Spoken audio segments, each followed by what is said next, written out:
শোনো সমর, তুমি কিন্তু এইভাবে আর জীবন কাটাতে পারবে না, এই আমি বলে দিলাম। কেন বৌদি, কি হয়েছে? আমি আবার কি করলাম বলো তো? কি করলে মানে? তুমি যে বড় অপরাধ করেছো। এরকম ভাবে আর অবিবাহিত জীবন কতদিন কাটাবে? এইবার তো একটা বিয়ের প্রয়োজন আছে নাকি? কি বলো না? বিয়ে? এক্ষুনি? না না না, আমি এক্ষুনি বিয়ে করতে পারবো না। বিয়ে করলে যে জীবনটা শেষ হয়ে যাবে। কি বলছো?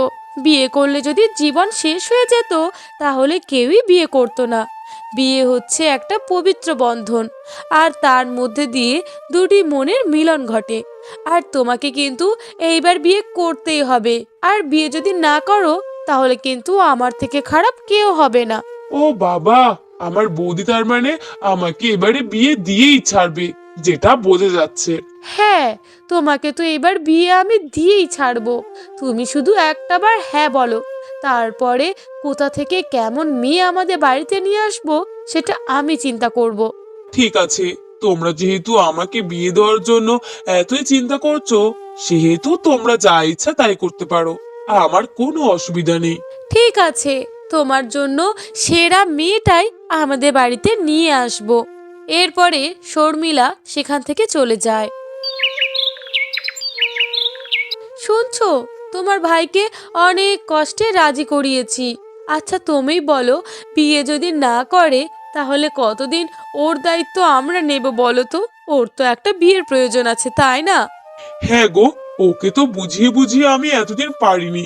যেহেতু তোমার কথাতে রাজি হয়েছে, সেহেতু এবারে ওর বিয়েটা দিয়ে দিতেই হবে। এই সময় যদি বিয়েটা দিতে না পারি, তাহলে হয়তো আরো দেরি হয়ে যেতে পারে। সেটা আর বলতে, তুমি চিন্তা করো না। সমরের বিয়ের জন্য মেয়ে আমিই দেখব। আর কোন মেয়ে ওর জন্য উপযুক্ত হবে সেটাও আমি মিল করব। তোমাকে মেয়ে নিয়ে একদম চিন্তা করতে হবে না। আচ্ছা ঠিক আছে বাবা, তুমি হচ্ছে ওর একমাত্র বৌদি। তুমি ওর জন্য মেয়ে পছন্দ করবে না তো কে করবে? আচ্ছা, সবকিছু তোমার উপরে ছেড়ে দিলাম। তুমি তোমার পছন্দ করার মতো মেয়েকে আমাদেরকে দেখিও। এইবার আমাদের পছন্দ মতো আমরা আমাদের বৌমা করে নিয়ে আসবো। এরপর অমল সেখান থেকে চলে যায়। আমি কি আর এমনি এমনি আমার দেওরকে বিয়ে দেওয়ার জন্য উঠে পড়ে লেগেছি নাকি? আমার দেওরের জন্য আমার বোন মিনাই ঠিক আছে। মিনাকে আমার যা করে নিয়ে আসব। আমার বোন এই বাড়িতে আসলে আমার দেওরের সমস্ত সম্পত্তির ভাগীদারি আমার বোনই হবে। আর তাছাড়া অন্য কোনো মেয়েকে যদি এই বাড়িতে নিয়ে আসা হয় তাহলে তাহলে আমার দেওরের এত বিশাল সম্পত্তি সবটাই সেই অন্য মেয়ের হয়ে যাবে। তা আমি হতে দিতে পারি না। আমার নিজের বোন মিনা আছে, তাকে রেখে আমি অন্য কোনো মেয়েকে কেমন করে খুঁজি? আমার বোন মিনাকেই এই বাড়ির বউ করে নিয়ে আসব। এরপর রাত্রে যখন অমল এবং সমর একসাথে হয়, ঠিক তখনই সমরের বৌদি তাদের সামনে তার বিয়ের কথা তোলে। শোনো না সমর, তোমার জন্য আমি একটা সিদ্ধান্ত নিয়েছি। তুমি তো আমার উপরে বলেই দিয়েছো যে তুমি বিয়ে করতে চাও, আর তোমার জন্য মেয়ে আমাকেই দেখতে বলেছো। সেহেতু তোমার জন্য আমি একটা মেয়ের সম্বন্ধ ঠিক করেছি। তুমি যদি রাজি থাকো তাহলে আমি কথাটা বলতে পারি। হ্যাঁ বলো বৌদি, তুমি আবার আমার জন্য কাকে ঠিক করলে? আসলে আসলে আমার বোন মিনাকে তো তুমি চেনোই। আমি চেয়েছি মিনার সাথে তোমার বিয়ে হোক। আর তুমি তো জানোই মিনা কত ভালো, নম্র, ভদ্র একটা মেয়ে। আর মিনা যদি এই বাড়ির বউ হয়ে আসে তাহলে দেখবে তুমি অনেক ভালো থাকবে সমর। কি বলছো বৌদি? তোমার বোনের সাথে আমার বিয়ে কিভাবে হয়? কিভাবে হয় মানে? কেন, তুমি কি কোথাও দেখোনি দুই বোন দুই ভাইকে বিয়ে করেছে? ঠিক তেমনই তুমি আমার বোনকে বিয়ে করবে। না না বৌদি, আমার মিনাকে তেমন একটা পছন্দ হয় না। আমি মিনাকে বিয়ে করতেই পারবো না। কি বলছো? আমার বোন এত সুন্দরী একটা মেয়ে, আর তোমার মিনাকে পছন্দ হয় না? সত্যি বলছি বৌদি, আমার মিনাকে তেমন একটা পছন্দ হয় না। আচ্ছা শোনো না, মিনাকে যদি বিয়ে করতে নাই চায়, তাহলে তাহলে রূপাকে একটাবার বলে দেখতে পারো। রূপা তো তোমারই বোন, রূপাকে না হয় এই বাড়ির বউ করে নিয়ে আসা হবে। কি বলছো? রূপা হবে এই বাড়ির বউ? কখনো না, আমি রূপাকে এই বাড়ির বউ হতেই দেব না। কেন? এমন করে কেন বলছো? মিনাও তোমার বোন, রূপাও তোমার বোন, তাহলে রূপাকে কেন এবারের বউ হতে তোমার অসুবিধাটা কোথায় বলো তো? কোনো অসুবিধার কথা আমি বলতে পারবো না। আমি যেহেতু না বলেছি সেহেতু না। আমি রূপাকে আমার যা হিসেবে মানতে পারবো না। উম, আমার বোন মিনাকে এই বাড়ির বউ করতে চেয়েছি, যাতে সমস্ত সম্পত্তির মালিকানা আমার বোন পায়। কিন্তু কোথা থেকে ওই আপদটাকে আমার দেওরের বউ বানাবো? কখনো না। আমি বেঁচে থাকতে রূপাকে এই বাড়ির বউ হতে দেব না। আরে কি ভাবছো বলো তো? তোমাকে তো আমি ভালো পরামর্শই দিয়েছি।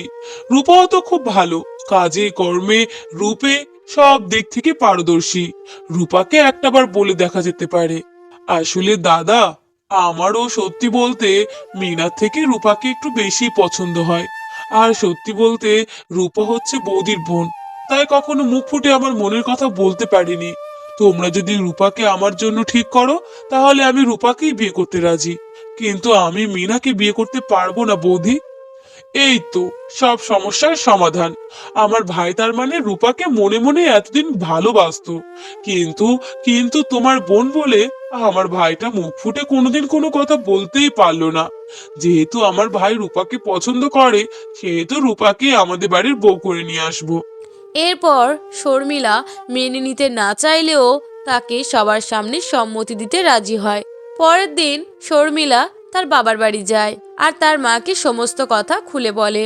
এটা তুই কি বলছিস? তোর দেওরের জন্য আমার মেয়ে মিনাকে তুই ঠিক করতে পারিসনি? তাহলে তুই কেমন দিদি হলি শুনি? তুই আমার মেয়েটাকে এইভাবে ভাসিয়ে রেখে তোর ওই সৎ বোনটাকে তো যা করবি। কি করব বলো তো মা? আমার বর আর আমার দেওর যে রূপাকেই পছন্দ করেছে, আর আমি তো কোনোভাবেই চাই না রূপা আমার যা হোক। কিন্তু ওদের সামনে আমি বেশি আপত্তি করলে ব্যাপারটা খারাপ হতে পারে মা, তাই আমি আর ওদের সামনে কিছুই বলিনি। না না না, এটা হতে দেওয়া যাবে না। রূপা রূপা ওই বাড়ির বউ হবে। ওর তো কপালে এত ভালো বাড়ি কখনোই লেখা নেই। ওর বিয়ে হবে চাষার সাথে, আর সেই কিনা তোদের মতো অত ধনী বাড়ির বউ। কখনো না। ওকে ওকে ওই বাড়ির বউ আমি হতেই দেব না। দেখো মা, তুমি আর না করো না। তুমি যদি রাজি না হও, তাহলে আমার বর আর দেওর ওরা তোমাকে খারাপ ভাবতে পারে, কারণ আমি ওখানে সম্মতি দিয়েই দিয়েছি। এইবার যদি তুমি না করো, তাহলে ওরা সত্যিই ভেবে নেবে যে তোমার সৎ মেয়ে, সেই জন্যই তুমি বিয়ে দিতে চাচ্ছ না। আর তুমি ওদের কাছে অনেক খারাপ হয়ে যাবে মা। তুমি আর না করো না। কিন্তু এমনটা কি করে হবে বলতো মা? আর রূপা যদি ওই বাড়ির বউ হয়, তাহলে আমার মিনাকে কোথায় বিয়ে দেব? শোনো মা, আমি তো আর এমনি এমনি রূপাকে আমার যা করছি না। দেখো মা, রূপাকে একটাবার বিয়ে করতে দাও, তারপরে দেখাবো রূপাকে মজা। আর এমন ব্যবস্থা করব যাতে আমার দেওর রূপাকে ছেড়ে দিয়ে আমার বোন মিনাকে বিয়ে করতে রাজি হয়। কি বলছিস? তাহলে তাহলে রূপাকে ছেড়ে দিয়ে তোর দেওর আমার মেয়েকে বিয়ে করবে তাহলে? হ্যাঁ মা, সেই ব্যবস্থাটাও আমি করব। রূপাকে শুধু বিয়ে দেওয়ার জন্য তুমি রাজি হয়ে যাও, তারপর ওকে এমন জ্বালা যন্ত্রণা দেব, ও ওখান থেকে এমনি সংসার না করে পালিয়ে আসবে। আর তারপরে আমার দেওরকে বললেই আমার দেওর তখন মিনাকে বিয়ে করতে রাজি হয়ে যাবে। এরপরে সবার সম্মতিতে সমর এবং রূপার বিয়ে হয়ে যায়। আচ্ছা রূপা, তুমি যে আমাকে বিয়ে করেছো, তাতে তোমার কোনো আপত্তি নেই তো? না না, আমার কোনো আপত্তি নেই। আমার জন্য আমার দিদি মা যা ঠিক করেছে, আমি সেটাকেই ভালো মনে করে আপনাকে গ্রহণ করে নিয়েছি। সত্যি বলছো? আমাকে বিয়ে করাতে তোমার কোনো আপত্তি ছিল না তো? না না, আমার কোনো আপত্তি ছিল না। আসলে বিশ্বাস করো রূপা, আমি যখন আমার দাদা বৌদির বিয়েতে তোমাদের বাড়িতে গিয়েছিলাম, তখন এক দেখাতেই তোমাকে আমার ভীষণ ভালো লেগে যায়। আর তোমাকে আমার ভীষণ পছন্দও হয়ে গিয়েছিল। কিন্তু কিন্তু আমি আমার দাদা বৌদির ভয়ে কখনো মনের কথা বলতে পারিনি। কিন্তু অবশেষে আমার দাদা বৌদির কাছে মুখ ফুটে কথাটা বলেই ফেলেছি। ও, আপনি তাহলে আমাকে আগের থেকেই পছন্দ করতেন, তাই না? হ্যাঁ, আমি তোমাকে আগে থেকেই পছন্দ করতাম, তাই তো তোমাকে জীবন সঙ্গী বানাতে চেয়েছি। ঠিক আছে, আপনি যেহেতু আমাকে জীবনসঙ্গী বানিয়েছেন, সেহেতু আপনার জীবনের সঙ্গী হয়ে সারা জীবন আমি আপনার সাথে থাকব, পাশে থাকব। আপনার দুঃখ সুখ বিপদ সব সময় আপনি আমাকে পাশে পাবেন। এমনভাবে তারা স্বামী স্ত্রী কথা বলতে থাকে। পরের দিন সকালবেলায়, শোন রূপা, এতদিন সংসারটাকে আমি সামলেছি, এবার তুই এসেছিস, তার মানে বাড়ির সমস্ত কাজ কর্ম সংসার সামলানো সব কিন্তু তোকেই করতে হবে। আচ্ছা দিদি, আমার কোনো আপত্তি নেই। আমি যেহেতু এই বাড়ির বউ, সেহেতু বাড়ির সব কাজ আমাকেই করতে হবে, এটাই স্বাভাবিক। আমার কোনো অসুবিধা নেই দিদি। ঠিক আছে, তোকে আবার আমি বলে রাখলাম, যেন আবার ভাবিস না আমার দিদি আমাকে দিয়ে কাজ করাচ্ছে। এটা কিন্তু ভুল। তোকে সংসারের কাজ এমনিই করতে হবে, যেমনটা আমি এসে করেছিলাম। না না দিদি, আমি তোমাকে ভুল কেন ভাববো? আর তাছাড়া বাড়ির বউদের যেটা কাজ সে তো সেটা করবেই, এখানে তো অসুবিধার কিচ্ছু নেই। ঠিক আছে, তুই তাহলে যা, রান্নার দিকে যা, রান্নাগুলো শেষ করে আমার বর আর দেবরকে খেতে দে। ওরা আবার সকাল সকাল না খেতে পেলে খুব চিল্লাচিল্লি শুরু করবে।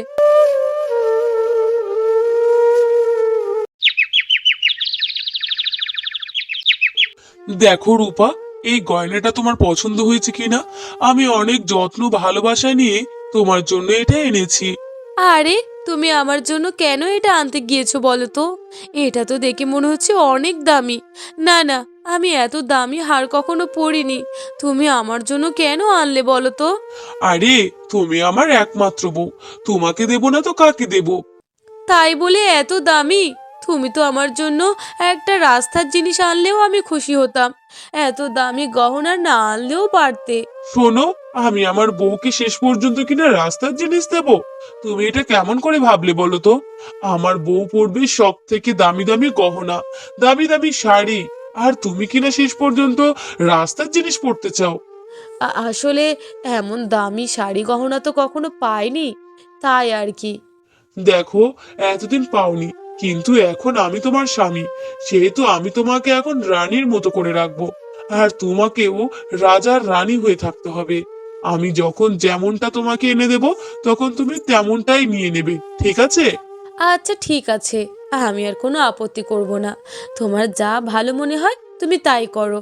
ঠিক তাদের স্বামী স্ত্রীর এই কথোপকথন বাইরে থেকে শর্মিলা দেখে এবং বলতে থাকে, এটা কি করে সম্ভব? এত দামি গহনা শেষ পর্যন্ত কিনা ওই হতচ্ছাড়ি পাবে? আমার বর তো এখনো পর্যন্ত আমাকে এত দামি গহনা গিফটই করেনি। আর ওই রূপা দুদিন আসতে না আসতে ওর বরের থেকে এত দামি দামি গহনা শাড়ি পাবে? না না না, এটা আমি কেমন করে মেনে নেব? আমি তো মেনে নিতেই পারছি না।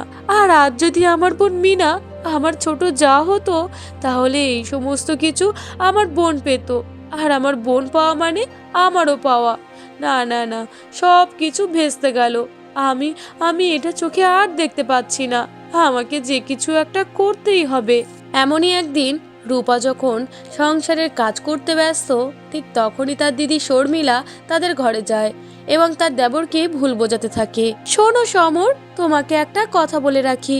তুমি আর তোমার দাদার ইচ্ছায়, তোমাদের ইচ্ছাই তো আমার সৎ বোন রূপাকে তোমার বউ করে নিয়ে এসেছি। কিন্তু কিন্তু আমার বোন যে তোমার জন্য এতটাই খারাপ হবে, আমি তো একবারও ভাবিনি সমর। কেন বৌদি, কি হয়েছে? রূপা আবার কি বললো? আসলে রূপা বলছিল যে তোমাকে বিয়ে করে ওর জীবন সার্থক হয়ে গেছে। ও তো আসলে এত এত দামি গহনা কখনো চোখে পায়নি। আর তাছাড়া তুমি ওকে এত এত দামি গহনা, দামি শাড়ি দিচ্ছ, আর সেগুলোর জন্যই ও তোমাকে বিয়ে করেছে। আরে বৌদি, ও আমাকে ওগুলোর জন্য বিয়ে করেছে তো কি হয়েছে? আমি তো ওর স্বামী, আমি তো ওকে এমনিতেই ওগুলো দেব। আর তাছাড়া ও তো খারাপ কিছু বলেনি। না না সমর, তুমি তো এখনো পুরো কথাটা শুনলেই না। আর কি কি বলেছে সেটা তো শোনো। আচ্ছা বলো, রূপা আর কি বলেছে? আসলে রূপা বলল ওই সমস্ত দামি গহনাগুলোকে ও খুব শীঘ্রই বিক্রি করে ওর পুরনো ভালোবাসা মানুষের কাছে পাঠিয়ে দেবে। রূপা আমার দেওয়া গহনা শাড়ি বিক্রি করে সেই টাকা ওর ভালোবাসা মানুষের কাছে পাঠাবে? আর তাছাড়া ওর যে ভালোবাসার মানুষ আছে, এ কথা তো তুমি আমাকে বলনি। কি করে বলবো বলো তো? রূপাকে যে তোমরা এতটাই পছন্দ করেছো যে ওকে ছাড়া আমার বোন মিনাকে চোখেই পড়লো না। তুমি যদি আমার বোন মিনাকে পছন্দ করতে তাহলে তোমার জীবন কত সুখের হতো। আর শেষ পর্যন্ত কিনা ওই আমার সৎ বোন রূপাকে বিয়ে করলে। দেখবে সমর, তোমার জীবনটা একেবারে কালো করে ফেলবে। কি বলছো বৌদি? আমি তো এটা জানতামই না রূপার যে পিছনে ভালোবাসার মানুষ আছে। কই, এটা যদি আগে জানতাম তাহলে আমি রূপাকে কখনো বিয়ে করতাম না বৌদি। দেখো তুমি এখন কি করবে, এখনো সময় আছে। তুমি যদি রূপাকে বাড়ি থেকে বের করে দাও তাহলে আমার বোন মিনার সাথে এখনো তোমার বিয়ের কথা বলতে পারি। না না বৌদি, তুমি এখন ওইসব বিষয় নিয়ে কিছু ভেবো না। আমাকে রূপার সাথে কথা বলতে হবে। রূপার সাথে আমি খোলাখুলি কথা বলে দেখব আসল সত্যটা কি। দেখো, রূপা কিন্তু অস্বীকার করবে, তুমি কিন্তু ওর কথাতে একটুও বিশ্বাস করবে না। আর আমি যে তোমাকে কথাগুলো বলেছি এগুলোও কিন্তু তুমি বলবে না। আচ্ছা ঠিক আছে বৌদি, তুমি এখন আসো।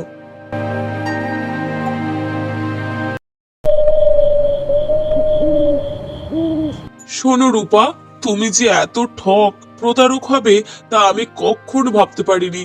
তোমাকে আমি মনে মনে ভালোবেসেছিলাম ঠিকই, কিন্তু তোমার চরিত্র এতই খারাপ। কি হয়েছে? তুমি আমাকে এমন করে কেন বলছো? আর তাছাড়া আমার চরিত্র খারাপ মানে আমি কি করেছি? কেন, তুমি কি করেছো তুমি কি জানো না? নাকি না জেনেও না জানার মতো করেই আছো? বিশ্বাস করো, আমি কিছুই জানি না। আমাকে বলো আমি কি করেছি, আমার অপরাধটা কি? তোমাকে আর কি করে বলবো? তুমি যে আমার মন ভেঙেছো। তোমাকে কত ভালোবাসি আমি, কিন্তু সেই ভালোবাসার প্রতিদান তুমি এইভাবে দেবে তা আমি ভাবতেও পারিনি। হ্যাঁ, মানুষের অতীত থাকতেই পারে, তাই বলে বর্তমানকে রেখে অতীতের পিছনে পড়ে থাকাটাও ঠিক নয় রূপা। কি বলছো বলো তো? তুমি যদি আমাকে খোলাখুলি না বলো তাহলে আমি কেমন করে বুঝবো তুমি আমাকে কি বলতে চাইছো? আসলে রূপা, আমি তো ভাবতেই পারছি না আমি তোমাকে ভালোবেসে কত দামি গহনা উপহার দিই, শেষ পর্যন্ত কি না তুমি আমার দামি গহনা শাড়ি বিক্রি করে তুমি তোমার ভালোবাসার মানুষকে দিতে চাও। কি বলছো কি তুমি? আমার আমার ভালোবাসার মানুষ? কোথা থেকে এলো আমার ভালোবাসার মানুষ? কেন, তোমার কি ভালোবাসার মানুষ নেই? নাকি তুমি আমার সাথে মিথ্যা কথা বলছো? বিশ্বাস করো, আমি তোমাকে কোনো মিথ্যে কথা বলছি না। আমার সত্যিই কোনো ভালোবাসার মানুষ নেই। আমার যদি জীবনে কোনো ভালোবাসার মানুষ থেকেই থাকে সেটা হলে তুমি। আমাদের বিয়ের পর থেকে আমি শুধুমাত্র তোমার প্রতি মন দিয়েছি, তাছাড়া আর কাউকে না। কি বলছো তুমি? তাহলে তাহলে আমি যা কিছু শুনলাম তা কি ভুল? হ্যাঁ, তুমি যা কিছু শুনেছো তা সম্পূর্ণ ভুল। তোমার যদি বিশ্বাস না হয় তাহলে তোমার দেওয়া সমস্ত উপহার আমি তোমাকে দেখাতে পারি। আমি তোমাকে বিশ্বাস করাতে পারি যে আমি তোমার কোনো জিনিসই কখনো বিক্রি করিনি। আর ভালোবাসার মানুষের কথা তো দূরে, আমি তো বাড়ি থেকে কোথাও যাই না। তাহলে তাহলে আমাকে কি সব ভুল বোঝানো হলো? কি হলো? তুমি কি ভাবছো? তুমি তো এখন আমাকে কিছুই বললে না। তোমাকে এসব কথা কে বলেছে? না রূপা, আমাকে কেউ কিচ্ছু বলেনি। পরের দিন সমর এবং রূপা তার দাদা বৌদির ঘরে আসে। আচ্ছা বৌদি, তুমি কি লাভ পেলে বলো তো আমাদের স্বামী স্ত্রীর মধ্যে অশান্তি তৈরি করে? কেন সমর, কি হয়েছে বলো তো? তুমি এমন করে কেন কথা বলছো? এমন করে বলবো না তো কেমন করে বলবো? রূপাকে আমি কত ভালোবাসি, কিন্তু কিন্তু তুমি রূপার নামে এমন মিথ্যে কথা কেন বললে বৌদি? মানে আমি রূপার নামে কি মিথ্যে কথা বললাম? আর তুমি কিসের কথা বলছো? কেন বৌদি, তুমি কি ভুলে গেলে? তুমি যে আমাকে রূপার নামে কত কিছুই বললে, আর সেগুলো এক নিমেষে ভুলেও যেতে পারলে। ও, ওই কথাগুলো? কেন, আমি তো যা বলেছি তা ঠিকই বলেছি। দিদি, তুমি কেন আমার নামে এত মিথ্যে কথা বলেছো বলো তো? আমি তো কখনো এমন কাজ করিনি। আর তুমি তুমি শেষ পর্যন্ত কি না আমাদের সংসারে এমন অশান্তি তৈরি করে দিতে পারলে দিদি। বেশ করেছি, তোদের সংসারে আমি চাই অশান্তি তৈরি হোক। অশান্তি যদি না হয় আর আর সমর যদি তোকে বাড়ি থেকে বের না করে দেয় তাহলে আমার বোন মিনা যে এই বাড়িতে আসতেই পারবে না। কি বলছো দিদি? তুমি তো আমারই দিদি। আমাদের মা এক না হলেও আমাদের বাবা এক। তাহলে তুমি কেমন করে পারলে দিদি আমাদের স্বামী স্ত্রীর মধ্যে অশান্তি তৈরি করে মেজো দিদিকে এই বাড়িতে বউ করে আনতে? দেখ, তোর থেকে আমার বেশি আপন হলো আমার বোন মিনা। তাই আমি চেয়েছি তোকে এই বাড়ি থেকে বের করে মিনাকে এই বাড়িতে নিয়ে আসতে। বৌদি, তুমি একদম ভুল কথা বলছো। তুমি যতই মিনাকে এ বাড়ির বউ করে আনতে চাও না কেন, যেহেতু জীবন সঙ্গী আমার হবে, সেহেতু আমার সিদ্ধান্তটাও অনেক গুরুত্বপূর্ণ। আমি মিনাকে কখনোই পছন্দ করিনি। আমি যদি ভালোবেসেই থাকি, তাহলে আমি রূপাকেই ভালোবাসি, আর তাছাড়া কাউকে জীবন সঙ্গী বানাতে পারবো না বৌদি। বলো না দিদি, তুমি কি লাভ পেলে? শুধুমাত্র কি মেজো দিদিকে এই বাড়ির বউ করে আনার জন্য, নাকি তার পিছনে অন্য কোনো কারণ আছে? তাহলে শোন, আমি আমি আর মেনে নিতে পারছিলাম না। আসলে আসলে সমর যে তোকে এত এত দামি গহনা শাড়ি দেয়, সেটা আমি আর মেনে নিতে পারিনি। আমি জানি তুই আমার সৎ বোন। যদি তুই আমার নিজের বোন হতিস, তাহলে তুই তোর গহনা শাড়ি থেকে আমাকে কিছু নিশ্চয়ই দিতিস। আজ যদি আমার বোন মিনা থাকতো, তাহলে সবকিছু আমরা দুই বোন ভোগ করতে পারতাম। আরে বৌদি, তোমার যে এইসব শাড়ি গহনার প্রতি আশা আছে, লোভ আছে, সেটা তো তুমি আমাকেই বলতে পারতে। আমি তোমাকে উপহার দিতাম। তা বলে তাই বলে তুমি আমাদের স্বামী স্ত্রীর মধ্যে এমন অশান্তি লাগাতে পারলে বৌদি? সত্যি দিদি, তুমি যদি আমাকে একটাবার মুখ ফুটে বলতে, তাহলে আমার সব কিছুই তোমাকে দিয়ে দিতে পারতাম। তাই বলে তুমি তোমার দেওরকে এমন মিথ্যা কথা নাও বলতে পারতে দিদি। আসলে আসলে আমার ভুল হয়ে গেছে। এমন ভুল আর কখনো হবে না। আমাকে ক্ষমা করে দে। বৌদি, আমি তোমাকে অনেক ভালোবাসি। আমি তোমাকে নিজের দিদির মতো ভাবি। তোমার যদি তোমার বোনের মতো এমন শাড়ি গহনার প্রতি আশা থাকে, তুমি তো আমাকে মুখ ফুটে বলতে পারতে বৌদি। তাহলে তোমার বোনকেও যা দিতাম, আমি তোমাকেও তাই দিতাম। আসলে আমাকে ক্ষমা করে দাও সমর। আমি লোভে পড়ে এমনটা করেছি। আমি আমি আমার বোনকে এই বাড়িতে বউ করে আনতে চেয়েছি, শুধুমাত্র তোমার দেওয়া দামি গহনা এবং শাড়ি পাওয়ার লোভে। আর শেষ পর্যন্ত কিনা এমনটা হয়ে যাবে ভাবতে পারিনি। আমাকে ক্ষমা করে দাও সমর। আর বোন রূপা, আমাকে ক্ষমা করে দিস। ঠিক আছে বৌদি, তবে তুমি কথা দাও, আমাদের স্বামী স্ত্রীর মাঝে তুমি আর কোনোদিনও এমন অশান্তি সৃষ্টি করবে না। তোমার যখন যেটার প্রয়োজন হবে, তুমি আমাকে বললে আমি নির্দ্বিধায় তোমাকে সবটা দিয়ে দিতে পারি। তাই বলে কখনো এমন পবিত্র একটা সম্পর্ককে নষ্ট করে দিও না বৌদি। ঠিক আছে সমর, আমার ভুল হয়ে গেছে। আমি আমার ভুল বুঝতে পেরেছি। আর কখনো এমনটা হবে না। নন্দা, যাও তো দেখি পুকুর পাড় থেকে বাড়ির নোংরা থালা বাসনগুলো পরিষ্কার করে নিয়ে এসো। সঙ্গের মতো এরকম দাঁড়িয়ে না থেকে গিয়ে কাজগুলো করে এসো। শুধু তো আর একটা কাজ নয়, বাড়িতে এখন অনেক কাজ। তুমি যদি তাড়াতাড়ি কাজগুলো না করো, তাহলে করবেটা কি শুনি? হ্যাঁ বৌদি, তোমাদেরকে এই বিষয় নিয়ে একদম ভাবতে হবে না। আমি জানি বাড়িতে অনেক কাজ পড়ে আছে, আর সেই কাজগুলো যে আমাকে করতে হবে সেই বিষয় নিয়ে আর কোনো সন্দেহ নেই। তোমরা আর ভেবো না, আমি এক্ষুনি যাচ্ছি। দেখেছো দিদি, ওর মুখে কত বড় বড় কথা। যেই না বলেছে কাজের কথা, সেই আমাদেরকে কত কথা শুনিয়ে দিল। হ্যাঁ রে ছোট, সেটাই তো দেখছি। ওর মুখে বেশ বুলি ফুটেছে। এই বুলি কি করে বন্ধ করতে হয় তা আমার খুব ভালো করেই জানা আছে। কি করবে দিদি, তুমি যদি এক্ষুনি কিছু বলতে চাও, মেম সাহেবের দুই দাদা আছে, তাদের কানে আবার লাগিয়ে দেবে। দাদারা এসে আবার আমাদেরকেই কথা শোনাবে। তুমি এর থেকে বরং অন্য কিছু ভাবো। হ্যাঁ রে ছোট, তোকে এসব বিষয় নিয়ে একদম ভাবতে হবে না। ওকে আর কতদিন এই বাড়িতে রাখবো? ওকে বাড়ি থেকে যে করেই হোক বের করতেই হবে। নন্দা নদীর ধারে বসে বাড়ির থালা বাসনগুলো পরিষ্কার করতে থাকে। ঠিক তেমন সময় রাস্তা দিয়ে যেতে থাকে নন্দার বড় দাদা। এই কি নন্দা, তুই তুই এখানে? কি ব্যাপার? তুই যে সকালে বললি তোর শরীরটা অনেক খারাপ, আর এত শরীর খারাপ নিয়ে তুই কিনা জলের কাজ করছিস? না না দাদা, তেমন কিছু নয়। আসলে বাড়িতে কাজগুলো অনেকক্ষণ থেকে পড়েছিল তো, তাই আর দেখে থাকতে পারিনি, নিয়ে চলে এসেছি। না বোন, এইসব বললে তো হবে না। তোর দুই বৌদি রয়েছে, সব সময় তো তুই করিস। কেন, তোর অসুস্থতার সময় তোর বৌদিরা কিছু করতে পারছে না? দাদা, তুমি বৌদিদেরকে খারাপ ভেবো না। তারা তো আমাকে দিয়ে কিছুই করাতে চায় না। তারা তো সব কাজ নিজেরাই করতে চায়। আমি তো জোর করে বৌদিদের থেকে কাজগুলো নিয়ে নিই। কেন রে বোন, সব কাজ কেন তোকে করতে হবে? কেন দাদা, আমি কাজ করলে সমস্যা কোথায়? আর তাছাড়া আমি তো কাজ ছাড়া থাকতেই পারি না। বাড়িতে শুধু শুধু থাকবো কেন বলো তো? একটু কাজ করে দিলে বৌদিদেরও মনটা ভালো থাকবে। জানি রে বোন, তুই আজ অসহায়, নিরুপায়। সেই জন্য তোর বৌদিরা তোকে দিয়ে অনেক পরিশ্রম করায়, অনেক খাটায়। আর যদি তোর স্বামী বেঁচে থাকতো, তাহলে কখনো তোর এমন দিন দেখতে হতো না। থাক তো দাদা, এসব কথা বাদ দাও। পুরনো কথা আর মনে করো না। ঠিক আছে, তুই আজকে এক্ষুনি আমার সাথে বাড়িতে চল।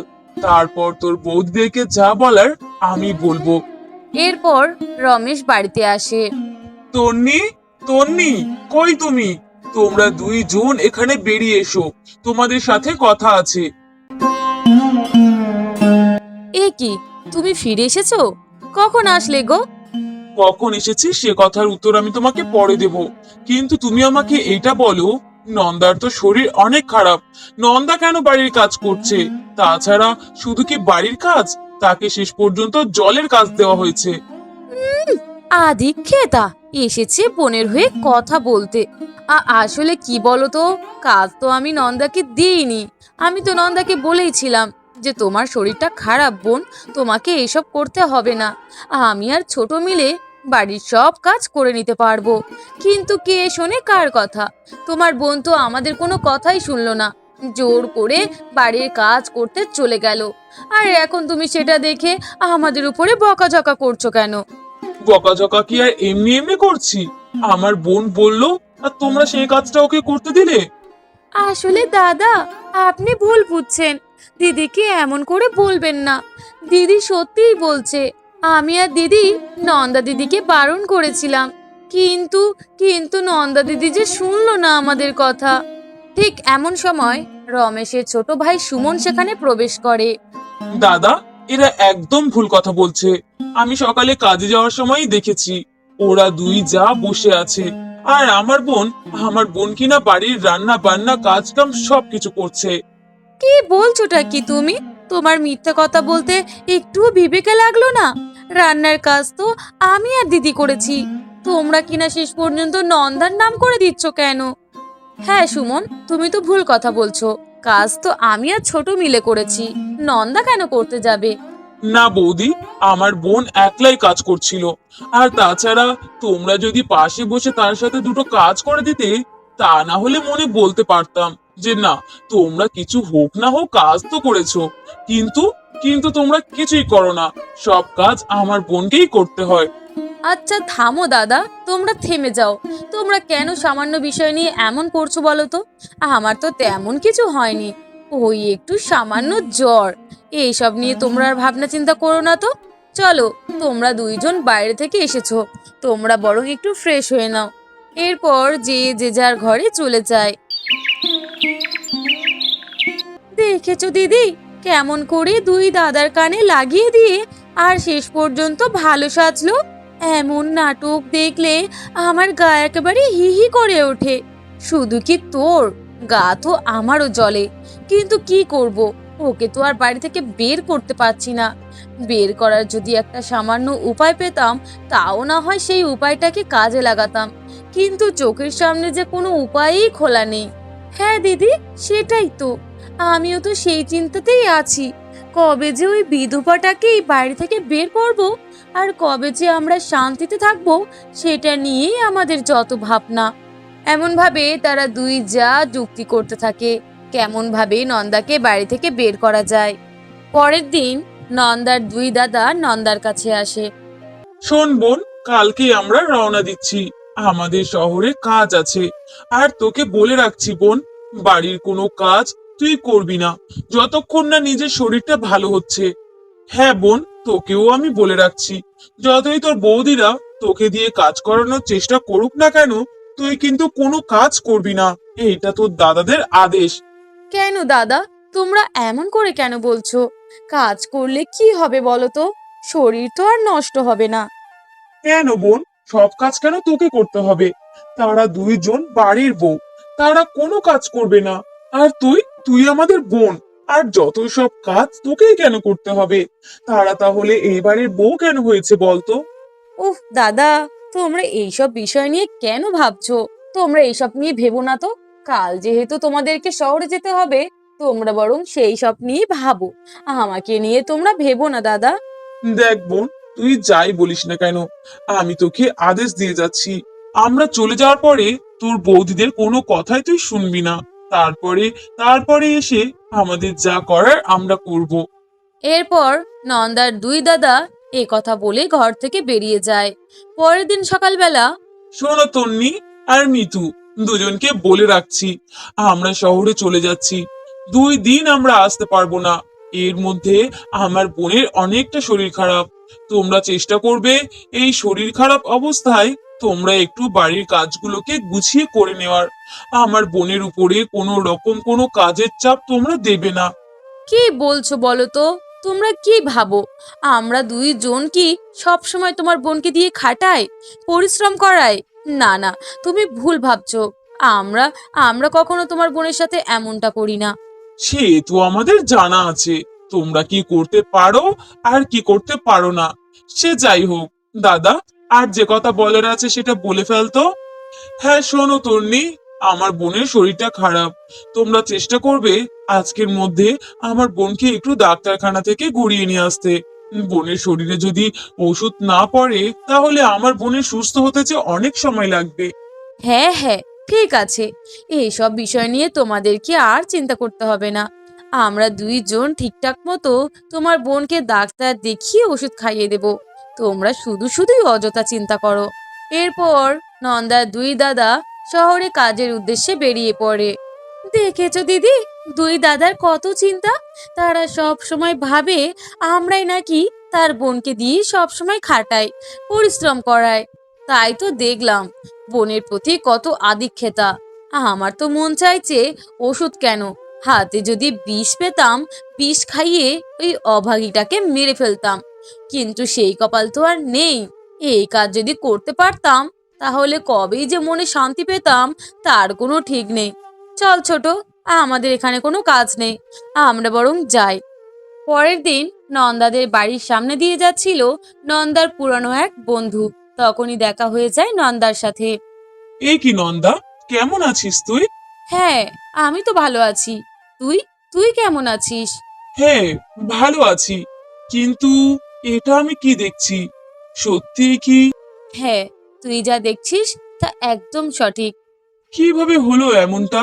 শোন, এসব কথা আমি আর মনে করতে চাই না। একে আমার মনের মধ্যে অনেক কষ্ট, তার উপরে যদি পুরনো কথা মনে করতে যাই তাহলে হয়তো আমার বুকটা ফেটেই যাবে। আচ্ছা থাক নন্দা, তোকে আর এসব নিয়ে একদম চিন্তা করতে হবে না। যা হওয়ার হয়ে গেছে। এখন নিজের জীবনটাকে সুন্দরভাবে এগিয়ে নিয়ে যাওয়ার চেষ্টা কর। নিজেকে ভালো রাখ।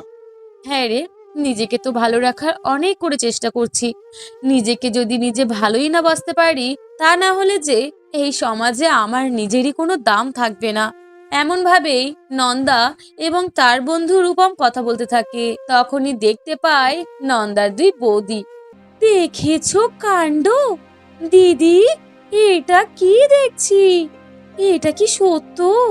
ও কিনা বিধবা, ও আবার কথা বলছে পরপুরুষের সাথে। হ্যাঁ রে ছোট, আমিও তো তাই দেখছি। কি ব্যাপার বলতো, এই ছেলেটা কে? তা তো জানি না দিদি, কিন্তু আমার মনে হয় এইটা হয়তো আমাদের জন্য অনেক একটা সুবর্ণ সুযোগ। ছোট, তুই কি বলছিস সেটা আমি বুঝতে ঠিকই পেরেছি। তাহলে আর দেরি কিসের দিদি, চলো আমাদের মিশন আমরা শুরু করে দিই। এরপরে নন্দার দুই বৌদি চলে আসে সেখানে। ছি ছি ছি ছি দিদি, ছি। তুমি তুমি শেষ পর্যন্ত এমন কাজ করবে তা কখনো আমরা ভাবতে পারিনি। ছি দিদি, ছি। তোমার চরিত্র এত খারাপ। সত্যিই তো নন্দা, তুই তুই না একটা বিধবা, তুই কিনা রাস্তায় পরপুরুষের সাথে দাঁড়িয়ে ঢলাঢলি করছিস। ছি ছি ছি ছি নন্দা, এইটা আমাদেরকে দেখতে হলো। এইটা তোমরা কি বলছো বৌদি? আমি পরপুরুষের সাথে ঢলাঢলি করছি মানে? কেন দিদি, তুমি কি বুঝতে পারছো না? তুমি তুমি এরকম রাস্তার মাঝখানে দাঁড়িয়ে যদি পরপুরুষের সাথে এমন করতে থাকো, তাহলে এটা যদি পাড়ার প্রতিবেশী দেখে যায়, তাহলে আমাদের বাড়ির মান সম্মান কোথায় যাবে বলো তো? সত্যিই তো নন্দা, শেষ পর্যন্ত এমন মুখ পোড়ানোর কাজ তুই কি করে করতে পারলি নন্দা? তোর দাদারা তোকে কত ভালোবাসে, আর সেই ভালোবাসার দাম তুই এমন ভাবে দিচ্ছিস? না না বৌদি, তোমরা ভুল ভাবছো। তোমরা যা ভাবছো সম্পূর্ণ ভুল। এই হচ্ছে রূপম আমার। থাক নন্দা, তোকে আর কিচ্ছু বলতে হবে না। যা বোঝার আমরা সব বুঝে গেছি। এইবার আমাদের যা করার আমরা তাই করব। হ্যাঁ দিদি, এরকম ভাবে লুকোচুরিতে রাখলে হবে না। দাঁড়াও দাঁড়াও, শোনো গো শোনো, কারা কোথায় আছো দেখে যাও। এই দেখো, বিধবা মানুষের কাজ দেখো। স্বামীটাকে খেয়ে বসে আবার একটা পরপুরুষের সাথে ঢলাঢলি করছে গো। কই আছো তোমরা? গ্রামের পাড়া প্রতিবেশী, এসো এসো, দেখে যাও আমাদের বাড়ির মেয়ের কাণ্ডখানা, দেখে যাও তোমরা। এরপরে একে একে জড়ো হয়ে যায় গ্রামের পাড়া প্রতিবেশী। এরপরে রূপম লজ্জায় আর সেখানে থাকতে পারে না। রূপম সেখান থেকে চলে যায়। নন্দাও নিজেকে আর রাখতে পারে না, সেও চলে যায় ঘরের মধ্যে। ঠিক তার পরের দিন ঘরে আসে নন্দার দুই দাদা, আর পাড়া প্রতিবেশীর আলোচনা শুনে তারা কিছু একটা বুঝতে পারে। নন্দা, নন্দা, এটা আমরা কি শুনছি? শেষ পর্যন্ত কিনা তুই এমন কাজ করবি, তা তো আমরা কখনো ভাবতে পারিনি। দাদা, তোমরা আমাকে ভুল বুঝো না দাদা, তোমরা যা ভাবছো সম্পূর্ণ ভুল। না, আমরা কোনো ভুল ভাবছি না। গ্রামের কোনো মানুষ নেই যারা কিনা জানে না তোর এই কর্মকাণ্ডের কথা। তুই কেমন করে পারলি বলতো বোন? দাদা, বোনের কথাটা একবার শোনা উচিত। তুমি একটাবার বোনের কথা শোনো। না সুমন, আমি ওর কোনো কথা শুনবো না। আমার যা বোঝার জানার সব বোঝা হয়ে গেছে। আমার বোনের চরিত্র ভালো না। ওকে যে করেই হোক এই কলঙ্ক থেকে ওকে মুক্ত করতে হবে। কি বলছো দাদা? তোমরা বিশ্বাস করো, আমার কোনো অপরাধ নেই। আমি আমি শুধুমাত্র কথাই বলেছিলাম। আর তাছাড়া থাক নন্দা, তোকে আর কিচ্ছু বলতে হবে না। যা বোঝার আমাদের বোঝা হয়ে গেছে, আর যা করার সেটা আমরা এক্ষুনি করব। সুমন, যা গিয়ে রূপমকে ডেকে নিয়ে আয়। আজ এদের দুজনকে বিবাহ দিতেই হবে। এরপর বেশ কিছুক্ষণের মধ্যেই রূপম চলে আসে, এবং সেখানে তার দাদা বৌদিদের পরামর্শে তাদের বিয়েটাও হয়ে যায়। বেশ কিছুক্ষণ পর, রূপম, আমাকে ক্ষমা করে দে রূপম। আমি ভাবতে পারিনি তোর সাথে সামান্য কথা বলা নিয়ে এত কিছু হতে পারে। নন্দা, এসব তুমি কি বলছো? এসব নিয়ে তুমি এখনো মন খারাপ করে আছো? রূপম, তোর আবার কি হলো? তুই তুই আমার সাথে এমন ভাবে কথা কেন বলছিস? দেখো নন্দা, আমরা এখন স্বামী স্ত্রী। আমরা দুজন দুজনকে তুই করে কথা বলতে পারি না। এখন আমাদের দুজন দুজনকে সম্মান করা দরকার। রূপম, তোকে তো আমি চিনতেই পারছি না। এসব তুই কি কথা বলছিস? আমি যা বলছি তাই ঠিক। আজ থেকে আমরা স্বামী স্ত্রী। আমরা দুজন দুজনকে নিয়ে সারা জীবন বেঁচে থাকার জন্য লড়াই করব, আর এটাই হবে আমাদের ভবিষ্যৎ।